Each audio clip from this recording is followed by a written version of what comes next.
Doctor साहब यहाँलाई नेपाल आजमा स्वागत छ। हवस्, धन्यवाद। आज हामी आजको यो बसाइमा विशेष गरी धर्म र राजनीतिका केही अन्तर सम्बन्धहरूका बारेमा कुराकानी गर्ने जमर्को गरिरहेका छौँ। अब कम्युनिस्टका बारेमा त डाक्टर साहबले जति कसले बुझेको होला र त्यति धेरै विषयहरू अध्ययन गर्नुभएको छ। कम्युनिस्टहरू भौतिकवादी हुन्छन्, यिनीहरू द्वन्द्वात्मक भौतिकवादमा विश्वास गर्छन्। धर्मलाई चाहिँ धर्म भन्ने कुरो यो मान्छेले बनाएको कुरा हो, भगवान ईश्वर केही पनि हुँदैनन् भन्ने विश्वास राख्छ कम्युनिस्टहरूले। एक्ज्याक्टली धर्म र राजनीतिको सम्बन्ध चाहिँ कस्तो हुन्छ? अब धर्म र राजनीतिलाई त अब समाज एउटा समयभरि धर्मद्वारा नै प्रशासित भयो र युरोपमा चाहिँ धार्मिक संरचना र संस्थाहरू नै बनाइए र ती धार्मिक संस्था र संरचनाहरूले चाहिँ धार्मिक आधारबाट देश दुनियाँलाई चाहिँ शोषण गरेको भन्ने कुरा भयो। सँगसँगै विकृति र विसङ्गतिहरू पनि त्यहाँ देखिए। त्यहाँभित्र व्यभिचारहरू हुने, स्वर्ग नर्कको परिकल्पना आयो। युरोपमा इन्डल्जेन्स पेपर भन्थे। इन्डल्जेन्स पेपर चाहिँ पैसामा खरिद बिक्री हुन्थ्यो र जति ठुलो मूल्यको इन्डल्जेन्स पेपर किनियो त्यति नै सुरक्षित स्वर्ग प्राप्त हुन्थ्यो भन्ने मान्यता व्याप्त भयो। अब यता नेपालमा आउँदा पनि, यता यो पूर्वीय समाजमा आउँदाखेरि पनि, खास गरी यो हिन्दू समाजभित्र चाहिँ गरुड पुराणदेखि लिएर मनुस्मृति र धार्मिक ग्रन्थहरूले जे परिकल्पना गरेका छन् त्यो इन्डल्जेन्स पेपरको स्पिरिट र गरुड पुराणको स्पिरिट एउटै होला भने जस्तो मलाई लाग्छ। त्यो भइसकेपछि 14औं शताब्दीको उत्तरार्धमा आएर चाहिँ यो धार्मिक शोषणबाट समाज र राज्यलाई अलग्याउनुपर्छ भन्ने कन्सेप्ट आएर राज्य र धर्म दुई पृथक आयामहरू हुन् भन्ने मान्यता स्थापित हुँदै गइसकेपछि धर्मनिरपेक्षताको कन्सेप्ट पनि त्यहाँ देखा पर्यो। धर्मनिरपेक्षताको कन्सेप्टलाई प्रकाश पार्नुभन्दा अगाडि तपाईँको उत्तरमा चाहिँ के भन्नु जरुरी हुन्छ भनेदेखि राजनीति भनेको एउटा आयाम हो, धर्म भनेको अर्को आयाम हो भन्ने मान्यता हुँदाहुँदै पनि धार्मिक आवरणमा राजनीतिक घोडा चढेर वैयक्तिक फाइदाहरू लिने यी तीन चारवटा कुराहरू चाहिँ बहुआयामिक रूपले तपाईँले भन्नुभएको प्रश्नमा चाहिँ जोडिन आउँछन् जस्तो मलाई लाग्छ। कस्तो छ भने जस्तो राजनीतिमा पनि राजनीतिको नेतृत्वमा पुगेका मान्छेहरूको धेरै ठुलो प्रभाव हुन्छ समाजमा। उनका अनुयायीहरू पनि एकदमै जय जयकार गरेर गर्छन्। नेतालाई गाली गरेर पनि तल कार्यकर्ताहरूले ठुटाउँछन् गएर। अर्कोतर्फ धर्मको पनि एउटा ठुलो साम्राज्य छ। त्यो साम्राज्यमा पनि धर्मका जो धर्मगुरुहरू हुन्छन् उनीहरू नेता जस्तै हुन्छन्, नेताभन्दा बढी प्रभावकारी हुन्छन्। उनीहरूले जे भन्छन् एउटा शब्द त्यसलाई हुबहु पालना गर्ने ठुलो जमात तयार भएर बस्छ। यो खालको नेतृत्व, धर्ममा पनि नेतृत्व, राजनीतिमा पनि नेतृत्व, यो जुन नेतृत्वको जुन सिस्टम छ यसले चाहिँ केही विचारकहरूले यो पनि भन्छन् कि यसले चाहिँ दास र मालिक जस्तो, स्वामी र भक्त जस्तो, भगवान र उसका भक्त जस्तो एउटा यसले वर्ग छुट्याउँछ भन्छन्। वास्तवमा यसले वर्ग छुट्याउँछ र यो समाजलाई अझै विभेदपूर्ण बनाउँछ त? अब धर्मको अभिप्राय चाहिँ समाजलाई विभेदित र विभाजित गराउने होइन। धर्म भनेको सत्यलाई धारण गर्ने, एउटा समाजलाई स्वस्थ बनाउने र इथिक्स आधारित समाज, त्यसले मात्रै समाजभित्र चाहिँ बेमेल र वैमनस्यताको द्वारलाई रोकेर एउटा सहिष्णुकारी समाज निर्माण गर्न सक्छ भन्ने अभिप्राय धर्मको हो। तर धार्मिकता र धर्मन्धता भन्ने चाहिँ बेग्ला बेग्लै कुरा भए। अहिलेको विश्वमा चाहिँ धार्मिकता भन्दा पनि धर्मन्धताको प्रभुत्व व्याप्त भयो। जब धर्ममा धर्मन्धता प्रवेश गराइन्छ भने त्यहाँभित्र अतिवाद हावी हुन्छ। अतिवाद हावी भइसकेपछि चाहिँ पहिलो त उसले अन्य धर्म सम्प्रदाय विचारलाई निषेध गर्छ, पहिलो यो गर्छ। त्यसपछि आडम्बरी र ठग गुरुहरू चाहिँ त्यहाँ जन्मिन पुग्छन्। तिनीहरूले चाहिँ त्यसलाई निजीकरण गरेर धार्मिक आवरणमा आपराधिक गतिविधिसम्म गर्न खोजेको, अर्थोपार्जन त गरेको, सँगसँगै भित्रभित्रै राम मस्ताराम यो पनि गर्न खोजेको, विलासी प्रवृत्ति, तर आवरण चाहिँ लामो दारी पालेको हुने, पहेँलो लुगा लगाएको हुने, रामनामी पनि लगाएको हुनुपर्ने, यस्तोसम्म पनि हुन पुग्यो। केही वर्ष अगाडि भारतमा जो शङ्कराचार्य थिए, ठुला शङ्कराचार्य चाहिँ हिन्दू धर्मको सबभन्दा माथिल्लो निकाय हो। ती शङ्कराचार्यले ज्यान मुद्दासम्म पनि बेहोर्नु पर्यो। यहाँसम्म धर्मलाई चाहिँ आवरणको रूपमा प्रयोग गरेर निजी फाइदाको लागि दुरुपयोग गर्ने प्रवृत्तिहरू चाहिँ व्याप्त भए। मलाई लाग्छ यसले धर्मको गलत सन्देश त दियो नै दियो, तर हिन्दू धर्मको हकमा चाहिँ अझ बढी हिन्दू धर्मलाई चाहिँ बदनाम गरायो यसले। र धार्मिक आवरण चाहिँ वहन गर्यो, तर धार्मिक आचरण चाहिँ बिल्कुलै वहन गरेनका बीचको जुन द्वन्द्व हो त्यसले धर्म बदनाम हुन पुग्यो। त यी खालका कुराहरू चाहिँ धार्मिक आवरणमा भइरहने यो खालको हामी पाउँछौँ। वास्तवमा यो चाहिँ धार्मिकता होइन, धर्मन्धता हो र धार्मिक आवरणको विकृति विसङ्गति हो। यसलाई हामीले चाहिँ निराकरण गर्न सकेनौँ भने धर्मप्रतिको मान्छेको आस्था पनि घटेर जान्छ, सँगसँगै धार्मिक आवरणमा व्यभिचार र शोषण गर्ने तबकाको पनि बढोत्तरी हुन्छ। यो नै त्यहाँभित्रको वर्गीयता होला भन्ने त लाग्छ मलाई। धर्मन्धताको विषय गर्नुभयो, त्यसै गरी विचारको जब कुनै विचारकले समाजमा दिन्छन् त्यसपछि त्यो विचार समाउनेहरू पनि अत्यन्त कट्टर भएर निस्किन्छन्। उनीहरू जुन आफ्नो गुरुले, आफ्नो विचारकले जुन विचार दिएका हुन्छन् त्यो विचारभन्दा पृथक विचार यदि कसैले राख्छ भने तिनीहरूलाई निषेध गर्ने, उनीहरूलाई घृणा गर्ने, उनीहरू विरुद्ध सकेसम्म भौतिक आक्रमणमा पनि उत्रिने त्यो तहको समूह पनि कहिलेकाहीँ देखिन्छ। हालसालै अहिले देखिरहेको एउटा ओशोको विचार फलो गर्ने धेरै मान्छेहरू छन् नेपालमा पनि, भारतमा पनि, विश्वभरि नै छन् उनका विचार फलो गर्नेहरू। पछिल्लो समय ओशो तपोवन भन्ने एउटा संस्था छ नेपालमा पनि, जसले ओशोको विचारहरू, ओशोले सिकाउनु भएका जुन ध्यानका विधिहरू सिकाउने काम गर्छ। भले यो विषय चाहिँ अलिकति ओशोको मूल फाउन्डेसनले यो विषयमा अलिकति विवादता राखेको छ, तर पनि त्यही भनेर हामीले चिन्छौँ। ओशोले सिकाएको विषयभन्दा बाहिर गएर पनि ओशो तपोवनले चाहिँ व्यापार गरेको छ भन्ने खालको कुराहरू पनि आउँछ। अनि यो धर्मलाई, विचारलाई व्यापार बनाउने टेन्डेन्सी पनि छ भन्ने गरिन्छ। यो विषय चाहिँ एउटा इन्डियामा एउटा सिनेमा बनेको थियो, पिके भन्ने सिनेमा, अर्को एउटा ओ माई गड भन्ने सिनेमा बनेको थियो, जसमा चाहिँ धर्म होस् अथवा विचार होस् यसलाई मान्छेहरूले, चलाक मान्छेहरूले व्यापारको साधन बनाउँछ भन्ने सन्देश दिन्छ। डाक्टर साहबलाई के लाग्छ, यो धर्म अनि यो विचारहरू चाहिँ मान्छेहरूले व्यापारको साधन बनाउने अथवा आफ्नो स्वार्थपूर्तिको औजार बनाउने गर्छन्? भर्खरै एकजना धर्मगुरु आउनुभएको थियो गोवाबाट। उहाँले चाहिँ हामीहरूसँग पनि भेट्ने खालको त्यो कुरा भएपछि एउटा त्यो कार्यक्रममा म पनि सामेल थिएँ। सानो इनर बैठक जस्तो थियो।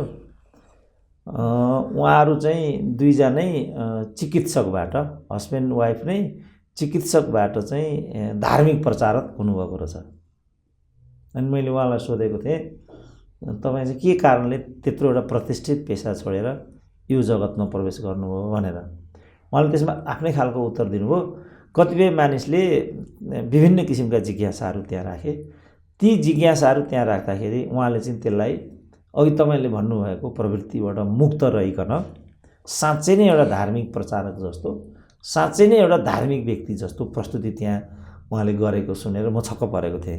त्यसपछि मलाई के लागेको थियो भने धर्म भनेको आडम्बर मात्रै होइन रहेछ, धर्ममा ठगहरू मात्रै, धार्मिक ठगहरू मात्रै हुँदा रहेनछन्, धर्म चाहिँ व्यवसाय मात्रै हो भन्ने कुरा होइन रहेछ भन्ने इम्प्रेसन मलाई त्यहाँ पर्यो। यो एउटा दृष्टान्त हो। अब ओशोको अर्को दृष्टान्त तपाईँले उठाउनुभयो। त्यो ठाउँमा यहाँ म आफै पनि पुगेको छु, एक रात म त्यहाँ बसेको छु। त्यहाँ बस्दाखेरि दुई तिनवटा कुरा मात्रै उनीहरूले गराएका थिए। एउटा ध्यान गराएका थिए, योग गराएका थिए, अनि तेस्रो चाहिँ सङ्गीत गराएका थिए। सङ्गीतको क्रममा त्यहाँ नाच्ने गाउने यस्तो पनि भएको थियो। त्यो नाच्ने गाउने क्रममा चाहिँ त्यहाँ चुम्माचाटी पनि भएको देखाएको थिएँ मैले। चुम्माचाटी चाहिँ जोडीहरूको बिचमा भएको हो कि भन्ने लागेको थियो मलाई। त्यसपछि खानपिनको व्यवस्था थियो, खानपिन गरियो, एक रात सुत्यो, त्यहाँबाट फर्केर आइयो। जो साथीले मलाई त्यहाँ लगेको थियो प्रायोजन गरेर उनको भनाइ चाहिँ के थियो भने यहाँ चाहिँ 5 स्टार होटल सरहको स्ट्यान्डर्ड यहाँ मेन्टेन हुन्छ त्यस्तो भनेको थियो। र यावत कुराहरू त्यहाँ चाहिँ त्यो भाडा जस्तो रेन्ट त्यहाँ त्यही खालको लुगा लगाउनु पऱ्यो यावत कुराहरू, र माथि काउन्टरैदेखि चाहिँ वस्तुहरू किन्ने बेच्ने जस्तो यस्तो पनि म देख्थेँ। अब यो धार्मिक प्रयोजनको लागि मात्रै हो कि व्यावसायिक प्रयोजनको लागि पनि हो कि, अब अहिले यो प्रकरण देखा परिसकेपछि त्यो चाहिँ त्यहाँको निकुञ्जभित्रको त्यो परिसर निकुञ्जभित्र भन्ने मैले पनि सुने, जग्गा अतिक्रमण भएको भन्ने कुरा पनि आयो। अब यो भइसकेपछि चाहिँ मैले ओसोमा विगत 10 वर्षमा भएका गतिविधिहरूलाई यसो निहाल्ने चाहिँ प्रयास गरेँ, जुन कुरा मलाई सुरुदेखि नै असाध्य नै मन नपरेको थियो। जस्तो ओसो तपोवन भन्ने, देशका लब्ध प्रतिष्ठित नेताहरू त्यहाँ जाने, गाडीको काफिला लाग्ने, र त्यो कुरालाई चाहिँ ती संस्था र पक्षधरहरूले आफ्नो प्रभुत्व र प्रतिष्ठाको लागि प्रयोग गर्ने सम्भावनालाई मैले प्रबल रूपमा देख्दै आएको थिएँ। एउटा पत्रिका थियो समय भन्ने, त्यसका सम्पादक थिए युवराज घिमिरे। त्यहाँ ओसो तपोवनका प्रमुख आनन्द अरुणका धारावाहिक लेखहरू त्यहाँ छापिन्थे। ती लेखहरू त मैले त्यस्तो पढेको थिइनँ त्योबाट। पछि मैले उनका 2टा किताबहरू चाहिँ मैले खरिदै गरेर पढेँ। ती किताबहरू मलाई वास्तवमा लाभकारी पनि लाग्यो। ती किताबहरू मसँग अहिले पनि छन्, लाभकारी नै लाग्यो। तर अब त्यहाँभित्र के कुरा हुन्छन् त, जस्तो यही बिचमा चाहिँ रामदेव पटक पटक यहाँ आए। असाध्यै मलाई खिन्न र दुःख पनि लाग्थ्यो। कतिपय ठाउँमा मैले त्यो बोलेको पनि होला। राष्ट्रपति जस्तो मान्छे निहुरेर टुनी खेलमा स्वामी रामदेवलाई ढोग्न पुग्ने एकदमै अप्रिय लागेको थियो मलाई। यो राष्ट्रपतिले आफ्नो कार्यालयको एउटा प्रतिनिधि मात्रै पठाएर एउटा सन्देश मात्रै पठाइदिए हुने भन्ने मेरो मनले भन्थ्यो। तर रामदेवले त्यो गरे, ढोगे, तल बसे। वामदेवहरू पनि गए, ढोगे, तल बसे। त्यो पनि मैले देखेँ। त्यसपछि फेरि रामदेव वीरगन्जतिर आए। एउटा उद्योग लिएर आएका थिए रामदेव। यता बनेपातिर एउटा के जाति उनीहरूको के जडीबुटी सम्बन्धी के गर्ने, अनि एउटा उद्योग चाहिँ यो सिमरा यो पर्सातिर कता गर्ने भन्ने। त्यहाँ त यताबाट मलाई लाग्छ झलनाथ खनाल पनि हो कि, तर राष्ट्रिय विद्या भण्डारी त पक्का पनि हो। फेरि यता पनि एउटा पाइलट बाबा भन्ने बाबाको चाहिँ आश्रम छ। त्यो ठाउँको पनि गेटसम्म म पुगेको छु। बनेपातिर पनि एउटा त्यस्तो छ के भन्ने मैले त्यो सुनेको छु। र मलाई भित्र मनबाट के लाग्छ भने यो सबैको पछाडि या त एउटा सांस्कृतिक र धार्मिक आकाङ्क्षा अन्तर्निहित छ, होइन भने यहाँभित्र कतिपय दुराशयहरू छन्, अथवा यहाँभित्र व्यवसाय छ। विशुद्ध धार्मिक र समाजसेवाको भावनाबाट मात्रै यी सबै संरचनाहरू ओतप्रोत छन् भन्ने कुरा मेरो मनले भन्दैन। तर मेरो मनले जे कुरा भन्दैन त्यो नै आलोचना योग्य हुन्छ भन्ने निष्कर्षमा म तहको मान्छेलाई जानु उपयुक्त हुँदैन। तर म के भन्छु भने धर्मलाई आडम्बर, जनशोषण, पाखण्ड र अपारदर्शी एउटा आवरणमा अपनाएको खण्डमा धर्मप्रतिको मान्छेको आस्था चाहिँ कमजोर भएर जान्छ। अहिले यहाँ मान्छेहरू क्रिस्चियन भए, फलानु भए भन्नेलाई लिएर प्रशस्त बखलाटहरू पनि म सुन्छु। वास्तवमा यो कारणले त्यो भएको छ भन्ने कुरा तिनीहरू किन बुझ्दैनन् भन्ने कुरा मलाई त्योभन्दा नि बढी लागिरहने गर्छ। यो सन्दर्भमा चाहिँ यो कोणबाट यी विषयहरूलाई हेर्नुपर्छ र राज्यको प्रभावभित्र पारदर्शीपूर्ण तरिकाले धर्मकै रूपमा मात्रै रहने गरी धर्मले अभ्यास गर्नुपर्छ। धर्मनिरपेक्ष राज्यमा त कुनै खास धर्मले फेरि थप प्राथमिकता पाउनै हुँदैन भन्ने धर्मनिरपेक्ष राज्यको चाहिँ अभिप्राय हुन्छ। देशमा हजारौँ दसौँ हजार एनजिओ छन्। ती एनजिओहरूलाई सरकारले त्यसरी पैसा दिँदैन होला जसरी ओसो तपोवनलाई दिएको देखिन्छ। रातो किताबमै राखेर ओसो तपोवनको लागि 3 करोड जति भन्ने कुरा आएको छ, पैसा दिइयो। त्यो पैसाले ओसो तपोवनभित्र सडक बन्यो कङ्क्रिटको, तर त्यो सडकमा हिँड्नका लागि चाहिँ 150 रुपियाँ पहिले प्रवेश शुल्क तिरेर मात्रै पाइन्छ भन्ने कुरा पनि बाहिर आएको छ। सरकारले सरकारी खर्चमा बनेको बाटोमा हिँड्नका लागि त्यो एनजिओलाई चाहिँ पैसा पे गरिरहनु त्यो न्यायसङ्गत भयो?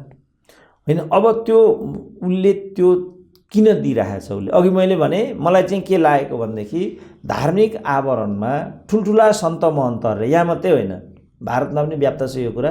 रामदेवको कुरा अघि पनि हामीले गऱ्यौँ। यो कुरा भन्दा फेरि यहाँ रामदेवसँग सत्कार्य गर्नेहरूको मनमा फेरि अप्रियता प्रतिध्वनित होला। हाम्रो अभिप्राय पनि त्यो होइन। हाम्रो अभिप्राय त एउटै मात्रै के भने सम्पूर्ण कुरामा पारदर्शिता चाहिन्छ र आस्था चाहिँ मनबाट जागेर आउनुपर्छ। स्वार्थको कारणले, स्वार्थबाट वशीभूत भएर तपाईँले धर्म वा अरू कुरालाई चाहिँ अभ्यासमा ल्याउनु हो भने त्यो धर्मको लोकप्रियता अझ क्षयीकरण भएर जान्छ। स्वार्थ चाहिँ त्यहाँ छ। अब यहाँ पनि त्यो 3 करोड किन दिनुपर्ने? त्यसलाई स्पेसल ट्रिटमेन्ट किन गर्नुपर्ने? त्यसबाट राज्यले के प्रतिफल पायो? आम नागरिकहरूले के प्रतिफल पाए र किन उनीहरूले त्यो शुल्क तिर्नुपर्ने? 37 रोपनी राज्यको सरकारी जग्गा पनि उपभोग गरेको देखियो। हालसालै त्यो सरकारले फिर्ता लियो।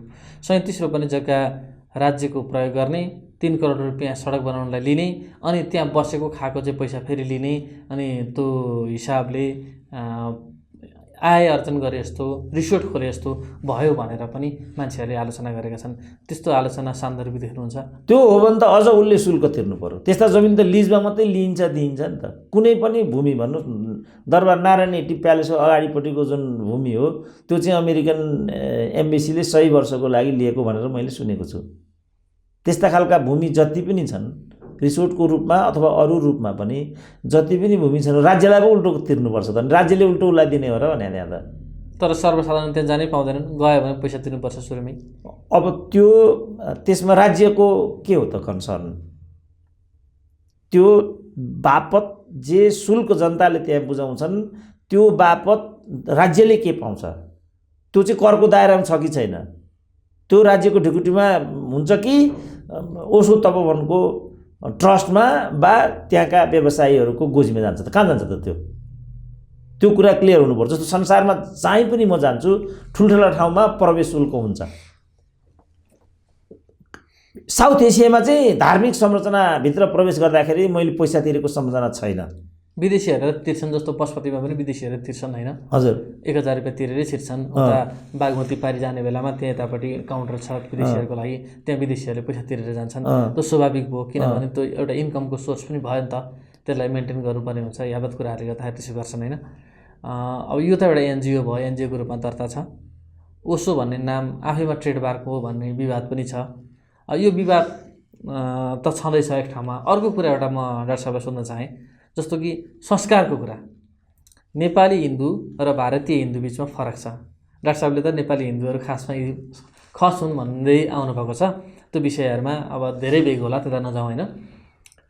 भारतीय हिन्दूहरूमा चाहिँ एउटा पिताको खुट्टा छोरीले सुन्छन्, तर नेपाली हिन्दूहरूले चाहिँ पिताले चाहिँ आफ्नो छोरीको खुट्टा धोएर कन्यादान गर्छन्, खुट्टाको पानी खान्छन्।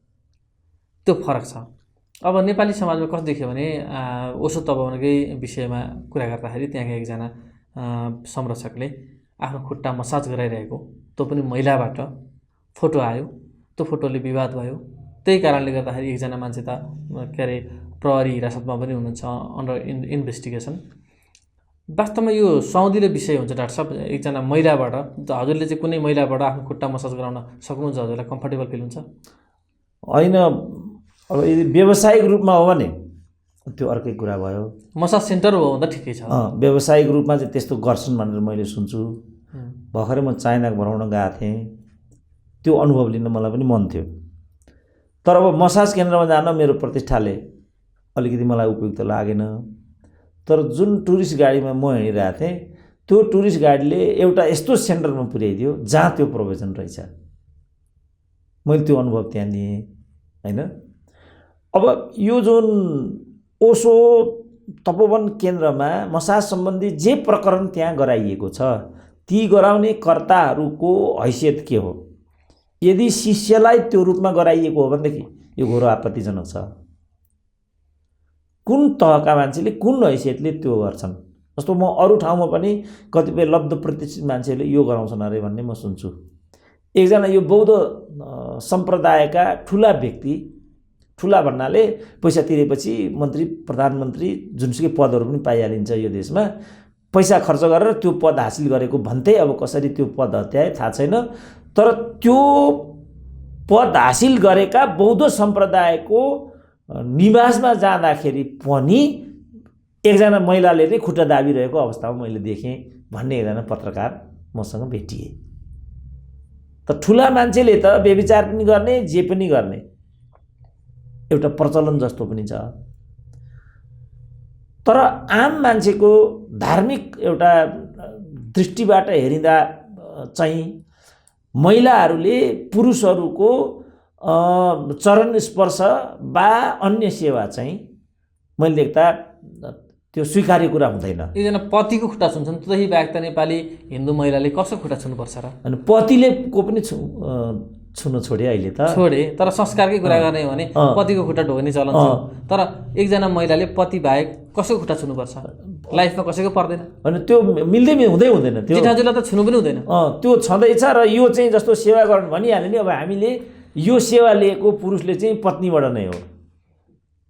अब पत्नीहरू पनि रूपान्तरणको दिशातर्फ, यो प्रश्नलाई हेर्नेमा पनि हामी रूपान्तरणको दिशातर्फ हामीले यो कुराकानी गरिरहँदाखेरि पत्नीहरूले चाहिँ पतिको खुट्टा थिच्नै पर्छ, सेवा गर्नै पर्छ भन्ने आशय होइन, मात्रै हाम्रो संस्कारगत कुरा मात्रै गरेको हो। पतिले पनि आफ्नो पत्नीको खुट्टा दुखेको छ भने मसाज गर्दै केही पाप लाग्दैन, केही फरक पर्दैन अहिले आधुनिक समयमा, होइन? त्यति विचार राखौँ। तर रही पनि कस्तो हुन्छ भने हाम्रो समाज त धर्मबाट, संस्कारबाट, परम्पराबाट गाइडेड हुन्छ नि। एउटा पुरुषले आफ्नो छोराबाट खुट्टा मसाज गराइरहन, बाउको खुट्टा छोराले मसाज गरिदिएको हामीलाई कमन लाग्छ। तर बाउको खुट्टा छोरीले मसाज गरिदिरहेको, बुहारीले मसाज गरिदिरहेको देख्यौँ भने हामी त अरू ठाउँमा पर्छौँ। होइन, त्यो हाम्रो कल्पनैभित्र छैन। त्यो त्यस्तै हुँदैन, किनभने खुट्टै छुनु हुँदैन त्यहाँ भनिदिइरहेको छ। आचरण पनि त्यही छ, धर्म पनि त्यही हो हाम्रो। अब स्पर्शै गर्नु नहुने, सेवा गर्नु त टाढा कुरा, छुने पनि नहुने, स्पर्शै गर्नु नहुने भनेपछि त्यो सिद्धि नै हाल्यो। त्यसको हकमा चाहिँ त्यो कुन अभिप्रायबाट कुन हैसियतका मान्छेले किन गरिरहेछन्? यदि आम रूपमा त्यहाँ गुरुलाई चाहिँ शिष्यहरूले, महिला शिष्यहरूले त्यो सेवा दिनुपर्ने त्यहाँभित्रको अभ्यास हो भने यो स्वीकार्य छैन। पारदर्शिता चाहियो। यो प्रश्न उठेपछि त्यसलाई धरपकड गर्ने, टर्चर दिने काम होइन नि धार्मिक संस्थाहरूको। त्यसले त वितृष्णा अझ बढ्छ नि त। भोलि मान्छेमा रोष उत्पन्न भएर त्यहाँभित्र दाहिने देब्रे भयो भने जिम्मेवारी को हुन्छ? बरु यो प्रश्न आउने बित्तिकै धरपकड इत्यादि भन्दा पनि सार्वजनिक रूपमा आएर यो विषयमा भ्रामक यी कुराहरू भएको हुनाले ओशो तपोवनको प्रष्ट धारणा यो हो भन्ने कुरा पो बाहिर ल्याएपछि ओशो तपोवनको प्रसिद्धि बढ्छ त। यो विधिबाट त्यसको प्रसिद्धि बढ्छ। मैले अझ कहाँ पनि सुने भने त्यो निकुञ्जको चिफलाई पनि त्यहाँबाट चाहिँ बेदखल गरिएको छ भनेर मैले सुनेको छु। यसले के हुन्छ त? ओशो तपोवनको लोकप्रियता बढ्छ यसले?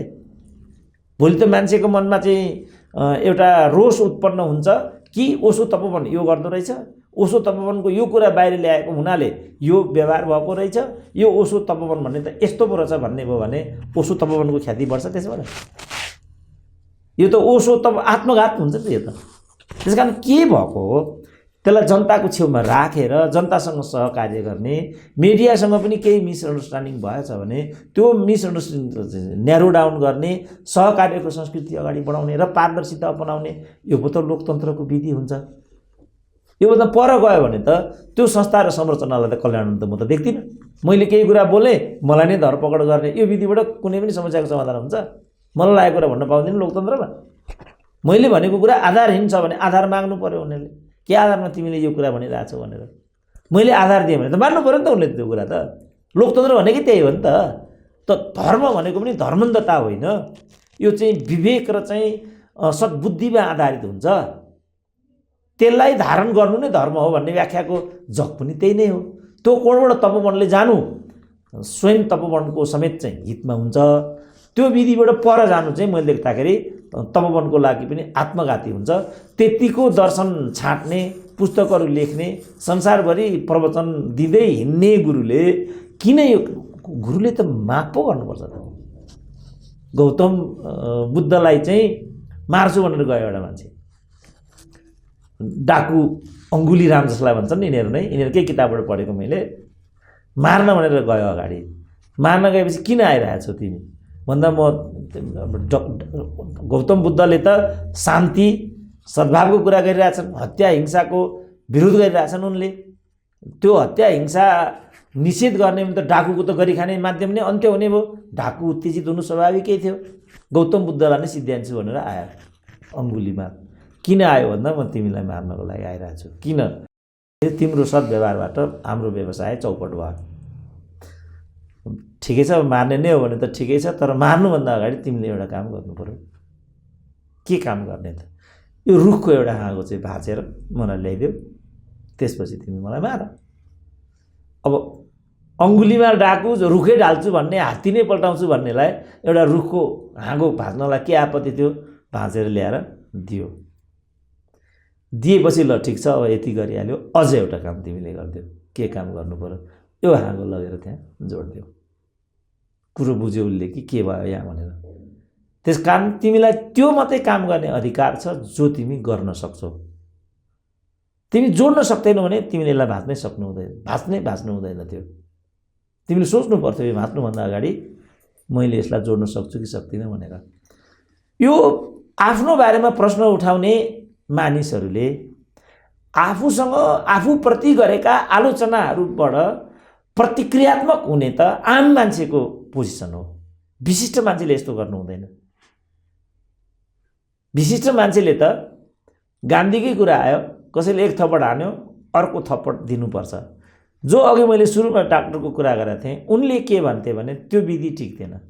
विधि के ठिक हुन्थ्यो भनेदेखि तिमीले मलाई एक थप्पड हान्ने त किन हान्ने, त्यो सोध्नु पर्थ्यो गान्धीले। त्यसकारण गान्धीको चिन्तन ठिक थिएन भन्दै थियो ती डाक्टरले। गान्धीको चिन्तनलाई खण्डन त गरे, तर एउटा आफ्नो तर्कले गरे नि। तर आम मान्छेको धारणा के भने गान्धीले बोलेपछि फाइनल उसको धारणालाई खण्डन नै गर्नु हुँदैन। खण्डन गर्नु हुन्छ, तर विवेकसङ्गत र तर्कसङ्गत तरिकाले। ओशो तपोवनको बारेमा पनि आलोचना गर्नुहुन्छ, तर सृजनात्मक तरिकाले ओशो अझ राम्रो होस् भन्ने अभिप्रायले। यो आलोचना बाहिर आइहाल्यो भने अब ओशो तपोवनका गुरुहरूले पनि उत्तेजित हुने, त्यो आलोचना ल्याउनेलाई दण्डित गर्ने, कारबाहीको दायरामा ल्याउने, धरपकड गराउने। यो त धार्मिक मान्छेले गर्ने व्यवहार होइन नि त। यसले त धर्मको अझ बदनाम हुन्छ। सत्पुरुषहरूले यो गर्ने व्यवहारै होइन नि यो चाहिँ भन्न सकिन्छ। अब यो सबमा के भएको छ, यो सब किन भएको छ, त्यसमा फेरि डिबेट गर्दै जान सकिन्छ। त्यो ठाउँ चाहिँ खाली नै रहन्छ। डाक्टर साहब, जस्तो एउटा आधुनिक समाज, आधुनिक राज्य व्यवस्था भएको, आधुनिक शासन व्यवस्था भएको, जहाँनिर चाहिँ नागरिकका मौलिक हक अधिकारहरू राज्यको संविधानले नै निर्दिष्ट गरेको हुन्छ, सुरक्षित गरेको हुन्छ।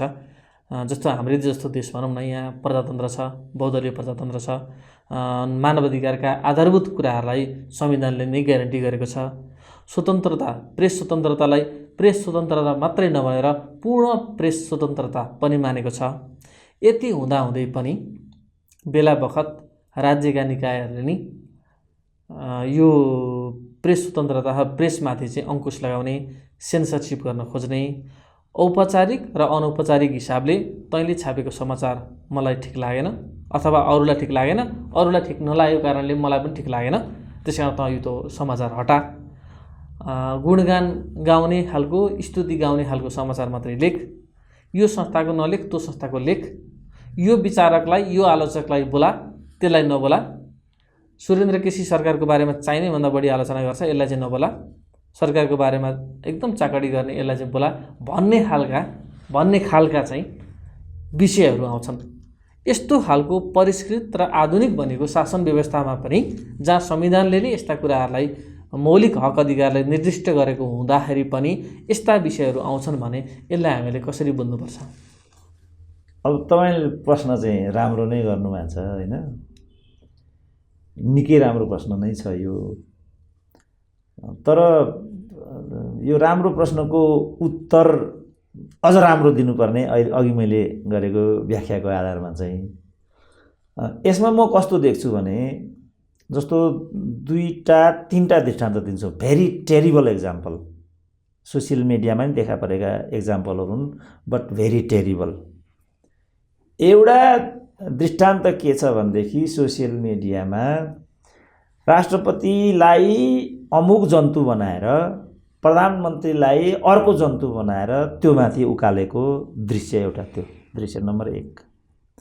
दृश्य नम्बर 2, राष्ट्रपतिलाई प्रेमिका प्रधानमन्त्रीलाई प्रेमिका बनाएर अँगालो हालिएको। दृश्य नम्बर 3, हालै नेपालका प्रधानमन्त्री बिरामी भए, दिवंगत भए भनेर झुटो समाचार लेख्ने, बाँसको के भन्छ त्यसलाई, जहाँ बाँधिन्छ मरिसकेपछि मान्छेलाई, हो त्यहाँ राखेर पशुपति आर्यघाटतिर लान लागेको चित्र चाहिँ प्रस्तुत गरिएका 3टा चित्रहरू मैले देखेँ। योभन्दा आपत्तिजनक, योभन्दा सोसियल मिडिया र पत्रकारिताको दुरुपयोग, गैर जिम्मेवारी पनि अर्को के हुन सक्छ? यो हेर्दाखेरि त वास्तवमा कहीँ न कहीँ सेन्सर त चाहिँदो रहेछ भन्ने देखिन्छ। किनभने यी मान्छे हाम्रो लागि मनपर्ने पात्र हुन् कि होइनन् भन्नुभन्दा पनि यी कुरालाई हामीले चाहिँ सहज र यी प्रेस स्वतन्त्रताको कारणले यिनले उन्मुक्ति नै पाउनुपर्छ भनेर हामी भन्न पुग्यौँ भने त भोलि हामी के समाज निर्माण गर्न गइरहेका हुन्छौँ त? यो हेर्दाखेरि त कहीँ न कहीँ सेन्सर जरुरी हुन्छ। तर यसको मतलब यो होइन कि स्वस्थ एउटा पत्रकारिता र मनमा लागेको कुरा पनि बाहिर ल्याउन पाइँदैन। शिष्ट तरिकाले, स्वस्थ तरिकाले र समाजलाई विसङ्गति र विरोधाभासतिर लैजाने दुराशयले होइन कि देश र जनताप्रति नै बेइमानी भएका कुराहरू धार्मिकै आवरणमा पनि कसैले, कुनै संरचनाले, कुनै संस्थाले गरिरहेको रहेछ भने त्यो पनि कसैलाई लाइक डिसलाइक हुन्छ भन्ने आधारमा अथवा कसैले कसैलाई विभिन्न किसिमले प्रभाव पार्छ भन्ने आधारमा बाहिर ल्याउन नपाइने भन्ने कुरा त्यहाँ आइराखेको छ भने चाहिँ त्यो कुरा स्वीकार्य हुन सक्दैन। प्रेस स्वतन्त्रताको त्यो बर्खिलाप हुन्छ। जस्तो जे भए पनि तपाईँ देखिरहनु भएको छ पत्रकारमाथि के हुन्छ। भर्खरै केही महिना अगाडि इन्डियामा के भयो, ठुलो घटना भयो, पत्रकारमाथि नै हत्या नै भयो। टर्कीमा त खसोगीमाथि त गजबै भयो। त्यो त तिनलाई त राज्यले हत्या गरेको भने प्रमाणितै भयो। हत्या मात्रै त्यहाँ त भएन, आराले काटेर टुक्रा टुक्रा बनाएर लास त्यहाँबाट बाहिर पठाइयो भन्ने छ। अब यो कुरा मैले भने यो कुरा कसैलाई मनपर्छ होला, कसैलाई मन पर्दैन होला, मैले भन्न पाउने कि नपाउने त? मैले एक ठाउँमा मैले आफै भने मलाई नै खसुकी बनाइदिने जस्तो छ यिनीहरूले त भनेर। किन अघि तपाईँले सुरेन्द्र केसीको नामै लिएर भन्नुभयो। सुरेन्द्र केसीलाई बोलेको कुरामा कसैलाई भयङ्करै असजिलो लाग्छ भने अनि मलाई खसुकी बनाइदिने त? अब मैले मनमा लागेको कुरा भन्न नपाउने कि? त्यो अघि 3जनाको दृष्टान्त मैले प्रस्तुत गरेँ, तीतिर चाहिँ राज्यको ध्यान जानुपर्ने हो। ती कुरा चाहिँ बाइपास भएर जाने। अनि हामीले भनेका कुरा जो तर्कसँग आधारित छन् र जो प्रमाणसङ्गत तरिकाले भनिएको हुन्छ। मैले त यहाँसम्म भनेको छु, मैले आजसम्म 1500 भन्दा बढी अन्तर्वार्ता दिएँ होला। कुनै एउटा अन्तर्वार्ता मात्रै यस्तो भनेर राज्यले पुष्टि गरिदियोस् जो चाहिँ तथ्यभन्दा पर छ। यदि त्यस्तो भयो भने म यो अन्तर्वार्ता भन्ने वस्तु जिन्दगीमा दिँदै दिन्न भनेर मैले च्यालेन्ज गरेको छु र म दिन्न पनि। म युनिभर्सिटीबाट वरियताको र चाहिँ पार्टीको आधारमा नभइकन योग्यताको आधारमा भएको प्रोफेसर हुँ म र मलाई गुरुले जे सिकाएको छ तथ्य तथ्याङ्कबाट पर म जानै सक्दिनँ। तर तथ्य तथ्याङ्कमा आका आधारमा भनिएको कुरालाई पनि निषेध गरिन्छ भने त मान्छेले त अर्को बाटो त लिन्छ नि। र त्यो अर्को बाटो भनेको चाहिँ राज्यको लागि प्रिय हुँदैन। उसले सोच्नुपर्ने कुरा चाहिँ त्यहाँ हो। डाक्टर साहब, एउटा कुरा जस्तो एउटा गैर सरकारी संस्था छ, मानौँ औषध भवन, ऊ नन प्रफिटेबल संस्था हो। त्यो संस्थालाई विभिन्न भक्तहरूले, उसका अनुयायीहरूले डोनेसन दिएका छन्। राज्यले पनि यसले केही राम्रो काम गर्ला कि भनेर केही सहयोग गरेको छ। निकुञ्जले पनि 37 रुपैयाँ जग्गा दिएर सहयोग गरेको छ। भनेपछि सहयोग सबैको सहयोगले बनेको एउटा संस्था छ। यो संस्थामा केही अनियमितता भयो भने एउटा ठुलो संस्था जो संस्थामाथि धेरै हजारौँ अनुयायीहरूको आस्था र श्रद्धा छ, त्यो संस्था यदि अनियमिततातर्फ गयो, ठिक ढङ्गले उसले आफ्नो कामहरू गरेन, भ्रष्टाचार जस्ता विषयहरूमा ऊ जोडिन थाल्यो भने मान्छेहरूले आलोचना गर्न थाल्छन्। त्यसरी आलोचना गर्दाखेरि त्यो संस्थाका मान्छेहरू जो एक्टिङ लिडरसिप छ उसलाई चाहिँ त्यो कुरा सहन गाह्रो हुन्छ भने यसले निम्त्याउने परिणाम त्यसपछि के हुन्छ? यस्तो त गर्नै पाइँदैन। अब धार्मिक संस्थाहरूको कुरा गर्दाखेरि शङ्कराचार्यको पनि कुरा आएको छ। यस्तै प्रकारले तपोवन जसरी नै शङ्कराचार्यको जो संरचना संस्थाका कुराहरू बाहिर गए भन्नेबाट उत्तेजित भएर शङ्कराचार्यले चाहिँ त्यहाँको एकजना कारिन्दालाई चाहिँ सिध्याइदिने यो आदेश दिनुभयो। सरकार आयो, राज्य त आउँछ नि, जीवधनको सुरक्षा त सबैको जीवधनको ग्यारेन्टी त राज्यले गरिराखेको हुन्छ। आखिरमा गएर शङ्कराचार्य फन्दामा परे। शङ्कराचार्यलाई फन्दामा परिसकेपछिको जुन बयान हो त्यो मैले पनि पढेको थिएँ। शंकराचार्य जी ये काम कैसे हुआ, क्यों हुआ भनिसकेपछि शंकराचार्यले के उत्तर दिए भनेदेखि 1 मिनट के लिए मैं पागल हो गया था भन्ने उनले। अर्थात् एक्सेप्ट गरे, एक्सेप्ट त गरिहाले, एक्सेप्ट नगर्ने अवस्थै थिएन त्यहाँ, प्रमाणित थियो त्यो त। शंकराचार्य भने त हिन्दू धर्मको सबभन्दा ठुलो मान्छे हो, त्योभन्दा माथि त पोस्ट नै हुँदैन। तपोवन त के हो र यसको तुलना त केही नै होइन। तपोवन भनेर एनजिओ तपाईँले भनिहाल्नु हो, केही नै कुरा होइन यो तपोवन भनेको त। अब अनि उनलाई जेलमा पठाइयो। जेलमा पठाइएपछि अटल बिहारी वाजपेयी प्रधानमन्त्री थिए भारतमा। गल्ती भइहाल्यो, धेरै नै ठुला मान्छे हुन्, मुक्त गरिदियो भन्ने कुरा भयो। And he freed. मान्छे हत्या गरेपछि पनि उनी मुक्त भए। के गर्नुहुन्छ भनेपछि नेपालमा पनि बालकृष्ण ढुङ्गेललाई जसरी माफी दिइयो चुक्ली बाटो गलत बाटो प्रयोग गरेर, त्यसै गरेर त्यहाँ पनि त्यही खेल भएछ। होइन, बालकृष्ण ढुङ्गेल त मलाई लाग्छ त्यो चाहिँ यो माओवादीको द्वन्द्वसँग सम्बन्धित हुन्। यसमा राजनीतिकरण भएको छ। बालकृष्ण ढुङ्गेलको केसलाई म अर्कै रूपमा लिन्छु। तर यहाँ त अप्ठ्यारो के छ भनेदेखि जो धनगढीमा चाहिँ 8 जना हत्याको प्रकरण भइरहेको थियो, ती अघि जो निर्वाचनको अघि कुरा गर्नुभयो नि, ती आफै निर्वाचित भए, अब अहिले पनि जेलमा छन्। तिनको पनि विषय यहाँ आइराखेको छ। त्यो विषय कस्तो हो भन्ने छ। अब द्वन्द्वमा गर्दै लाँदा कहिलेकाहीँ द्वन्द्व भनेकै के हो त? एक थरीको ज्यान जाने, एक थरीले ज्यान लिने घटना नै द्वन्द्व हो। तर नियोजित रूपमा चाहिँ जस्तो माओवादीभित्र पनि कस्तो कुरा भएको छ भनेदेखि माओवादी आवरणमा मान्छेले सामाजिक अपराधहरू गरिराखेका छन्। माओवादी भनेको छ, तर उसले आफ्नो वैयक्तिक जो कुण्ठा हो त्यो कुण्ठा उसले त्यहाँ साँधिराखेको छ। त्यस्तो मुद्दा हो भने चाहिँ मैले लेख्दा निश्चित रूपमा सरकारमा आउनुपर्छ। बालकृष्णको यस्तो खालको प्रकरण हो भन्ने पनि मैले कताकतै नसुनेको होइन। तर के भयो भनेदेखि राजनीति भयो नि त यहाँ पनि। हिजो चाहिँ एक थरी मानिसहरू माओवादीसँग टाढा थिए, यो विषयलाई ठुलो बनाउँथे। आज तिनीहरूको बिचमै चाहिँ सहकार्य भयो, बालकृष्ण ढुङ्गेलको प्रकरण हराएर गयो। अब यस्तो भयो भने चाहिँ बडा अप्ठ्यारो हुन्छ। डाक्टर साहबसँग अब म एउटा अन्तिम प्रश्न सोध्न चाहन्छु। जस्तो धर्मगुरुले, विचार प्रवर्तकका गुरुहरूले चाहिँ पावर एक्सर्साइज गर्छन्, सत्ताको दलाली पनि गर्छन्, एउटा मान्छेलाई कहाँ पुर्याउने भन्ने कुरा पनि गर्छन्। अब एउटा सामाजिक सञ्जालहरूमै आएको एउटा ट्रोलको विषयमा अलिक छोटो उदाहरण भन्छु जसलाई। विशिष्ट श्रेणीमा कलेज सकेको विद्यार्थी चाहिँ डाक्टर हुन्छ अथवा स्कुल सिद्धिएको विद्यार्थी डाक्टर हुन्छ। दोस्रो दर्जाको त्यसपछि व्यापारी हुन्छ, व्यवसायी हुन्छ, अर्को खालको कर्मचारी होला, अर्को खालको अर्को काम गर्ने एउटा कुनै व्यवसायी होला। सबैभन्दा काम नलाने मान्छे चाहिँ राजनीति गर्छ। त्योभन्दा पनि काम नलाने मान्छे चाहिँ धर्ममा प्रवेश गर्छ। अनि सबैभन्दा पुछारमा भएको क्वालिटीको मान्छे धर्ममा प्रवेश गर्छ। अनि सबैभन्दा उच्च क्वालिटीको मान्छेहरूलाई चाहिँ आफ्नो खुट्टा डोकाउँछ भनेर एउटा यो धर्मप्रतिको मान्छेहरूको एउटा बुझाइ त्यहाँ प्रतिबिम्बित भएको देखिन्छ। हामी हेर्छौँ कुनै धर्मगुरुहरू नेपाल आयो भने भारतबाट नै भनौँ, राजनीतिक दलका मान्छेहरू पनि लस्कर लाएर जान्छन् ढोक्नलाई। भारतमा पनि ठुलो के अरे साईबाबालाई भेट्न त हाम्रै देशका राजाहरू पनि गएका थिए। साईबाबाको खुट्टा नडोक्ने त भारतमा सायदै कोही नेताहरू छन् होला, होइन?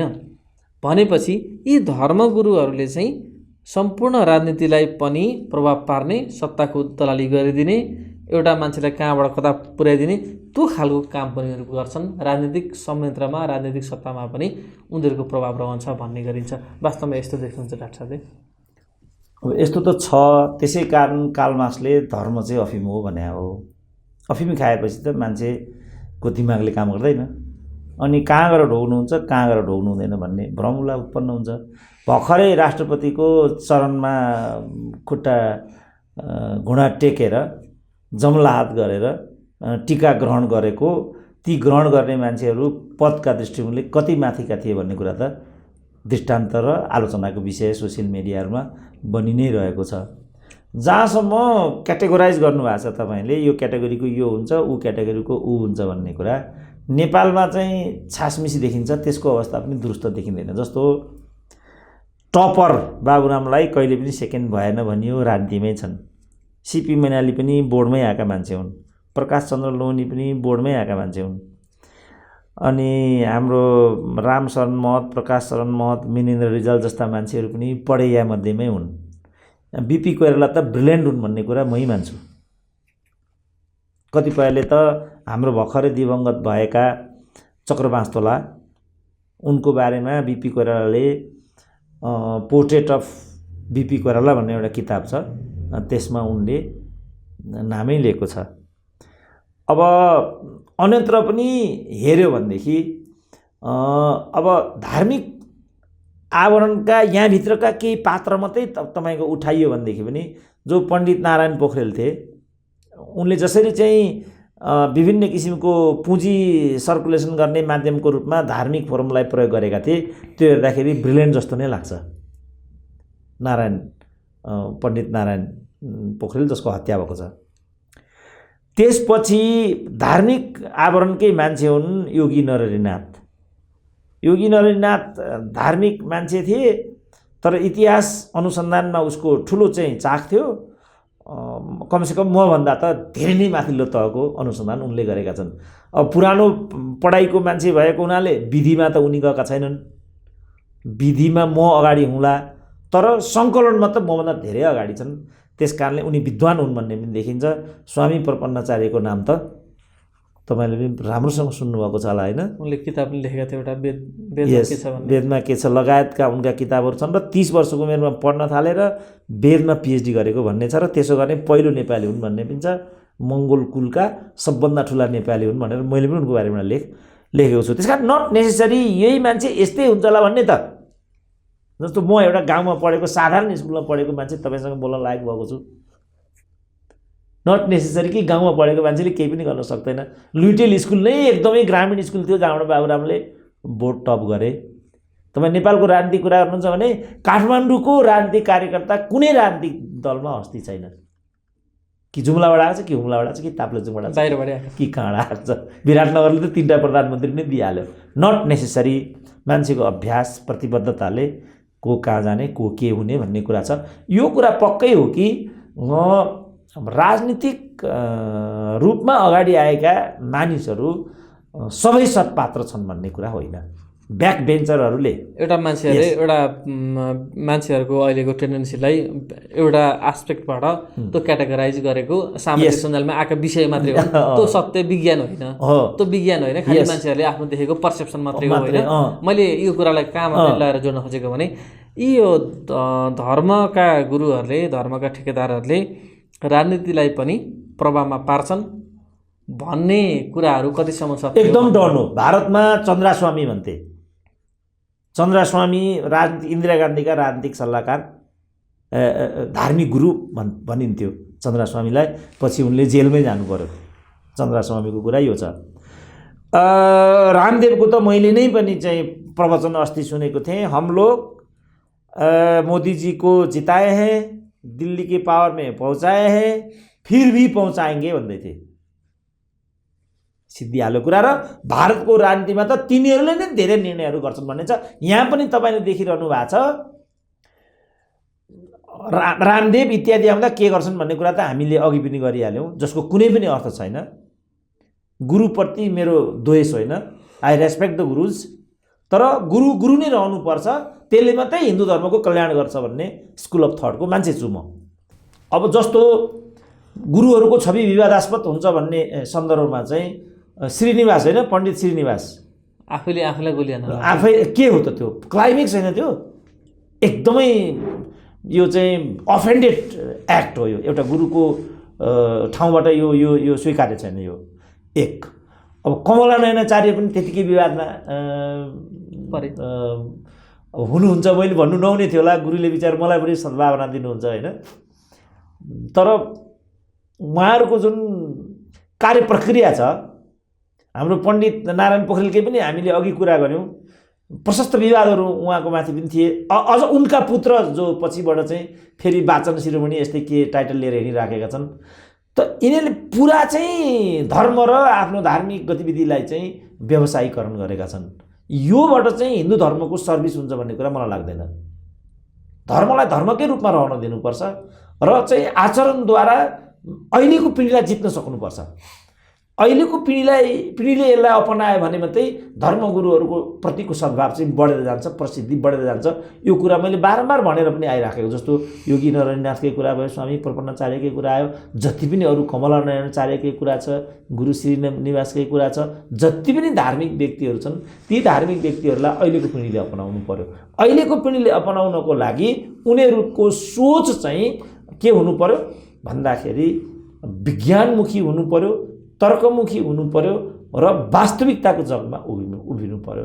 यस्तो भएन भने धर्मप्रतिको मान्छेको आकर्षण एकदमै घटेर। डाक्टर साहब, ओशो तपोवन र नेपालको ओशो तपोवन र नेपालको राजनीतिक बिच पनि एक खालको कनेक्सन छ, नेक्सस छ भन्ने खालको कुराहरू पनि बाहिर आउँछ। डाक्टर साहबलाई त्यस्तो लाग्छ? एउटा ओशो भनेको विचारधारा हो, यो विचारधाराले पनि नेपालको राजनीतिलाई प्रभाव पार्छ होला?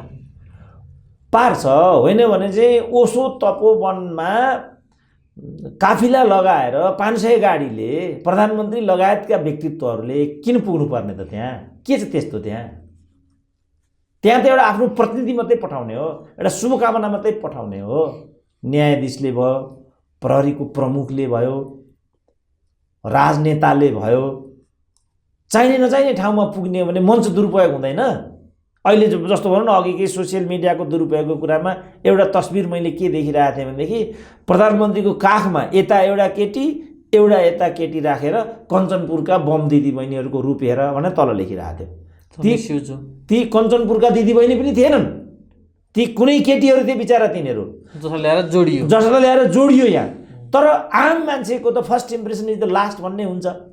नेपालका चाहिँ पदाधिकारीहरू कहाँ जानुहुने, कहाँ जानु नहुने, जस्तो चाहिँ विदेशी दूतावासमा कसरी जानुपर्ने, जानुहुने कि नहुने, त्यसको कोड अफ कन्डक्ट के हुने, यो सब कुरामा त हाम्रो केही पनि प्रश्नता छैन नि त। यसको आधारमा के भन्न सकिन्छ भनेदेखि ओशो तपोवन जस्ता धार्मिक संस्था र संरचनाहरूले समेत राजनीति र अदालतमा प्रभाव पारेर आफ्नो अनुकूलका पदाधिकारीहरू नियुक्ति गराउने, आफ्नो अनुकूलको व्यक्तिलाई मन्त्री बनाउने, अनि त्यहाँबाट चाहिँ आफ्नो उल्लु चाहिँ साध्ने, यो रूपमा चाहिँ यहाँ मात्रै होइन विश्वभरिका धार्मिक संरचनाहरू चाहिँ बदनाम छन्, यस्तो गरेर आइराखेका छन्। अब ओशो तपोवन त्यसको अपवाद होला भनेर अनुमान गर्ने कुरा चाहिँ बेकार हुन्छ। मैले त राजनीतिक त्यहाँभित्र पनि व्याप्त छ। डाक्टर साहब, यो जस्तो अब यस्ता खालका विषयहरू, धर्मका विषयहरू, विचारका विषयहरू जब विवादमा पर्छन्, यसको सेटलमेन्ट चाहिँ कसरी हुन सक्ला? अब सबभन्दा यसको पहिलो जहाँ विवाद आउँछ भनेदेखि गुरुहरूले चाहिँ ठुलो चित्त पारेर बोलाएर, बाबु तिमीले यस्तो गरेछौ, यसबाट के हुन्छ त? यसबाट तिमीलाई के फाइदा हुन्छ? तिम्रो मिडियालाई के फाइदा हुन्छ? धर्मलाई के फाइदा हुन्छ? समाजलाई के फाइदा हुन्छ? तिमीले यो के गरेको, किन गरेको, कसरी गरेको, के आधारमा गरेको? पहिलो त यो उपाय हुन्छ। यिनले के जवाफ गर्छन् त्यहाँ चित्तबुद्धो जवाफ आयो भनेदेखि त्यो जवाफलाई उनले पनि स्वीकार गर्नुपर्छ। गुरु, मेरा स्रोतहरू यी हुन्, यी स्रोतको आधारमा यो कर्मले समाज यसरी चाहिँ मिसलिड भइराखेको भन्ने हाम्रो संस्थालाई लाग्यो। त्यो सदाशयताले हाम्रो चाहिँ पत्रकारिताको धर्म अनुसार यो सीमाभित्र रहेर हामीले यति गरिराखेका छौँ, त्यसका आधार यी हुन्, यसले यो भन्नु पर्यो। मैले त गुरुले ठुलो चित्त पारेर यसमा क्षमा दिनुपर्छ। केही गल्ती किन भएको रहेछ भने अब गल्ती भएको रहेनछ, यसमा सही कुरा चाहिँ औल्याएको रहेछ भने त तपोवन त के कुनै पनि संस्थाले त्यो कुरालाई महसुस गर्नु पर्यो र भोलि यस्ता घटनाहरू दोहोरिने छैनन्। यसपल्टलाई यही कुरा भइगयो भनेर एउटा सहमतिको बुँदा धर्मले, पहिलो त ठुलो मान्छेले, अगुवाले, त्यसमा पनि धार्मिक संरचना र संस्थाले त योभन्दा अर्को गर्ने। किनभने कलुषित र कटुता त आम मान्छेले पो विस्तारित गर्छ त। धार्मिक संस्थाले त कलुषित र कटुता, सामाजिक विद्वेष बढाउने गतिविधिलाई त बढावा दिनै हुँदैन। उपरमा यो आफै यसको अगुवाबाट गर्ने भन्ने कुरा त कल्पना पनि गर्न सकिँदैन। त्यसकारण यसको एउटै विधि भनेको के भने सुलह सम्झौता हो। कमी कमजोरी भएका छन् भने ती कमी कमजोरी हटाउने, असमझदारीहरू रहेका छन् भने ती असमझदारीका आधारहरू के हुन् ती आधारहरूलाई तोड्ने र भोलि यस्ता चाहिँ कमी कमजोरीहरू हुन नदिने। मैले थाहा योभन्दा अर्को यसको कुनै पनि बाटो छैन। अड्डा अदालत धर पकड थुनछेक यस्तो गर्ने हो भने अनि त्यहाँ विद्वेष बढ्छ र चाहिँ धर्मप्रतिको मान्छेको आस्था पनि टुट्छ, गुरुप्रतिको दुर्व्यवहार पनि बढ्न सक्ने हुन्छ। यो कुनै गुरुले गर्ने कुरै होइन, कुनै गुरुमाथि यस्तो गर्ने व्यवहारै होइन। तर यसलाई समाधान गर्ने हामीले होइन, गुरुले नै हो ठुलो चित्त पार्नुपर्छ। कुनै पनि गुरुले संसारभरिका कहीँ पनि भनौँ, कहीँ पनि भयो भने गुरुहरूले ठुल्ठुला चाहिँ यो धर्मगुरुहरूले चाहिँ समाजलाई आह्वान गर्छन्, कटुतातिर नजाउँ, विषमतातिर नजाउँ, भएका वैरबाबरलाई बिर्सौँ र समाजलाई क्षमा देऊ। धर्मले गर्ने, गुरुले गर्ने यही नै हो। अरू निकाय भनेको त विभिन्न तरिकाले विषयहरू अगाडि ल्याउने संस्थाहरू हुन्। उनीहरू त्यसको बिचबाट नै आफूलाई परिमार्जित गर्दै लैजान्छन्। तर गुरुहरूले जहिले पनि ठुलो चित्त पार्नुपर्छ। यसमा चाहिँ सुलहको बाटो मैले देख्दा सबभन्दा राम्रो हुन्छ। हुन्छ डाक्टर साहब, समय र संवादको लागि धेरै धेरै धन्यवाद।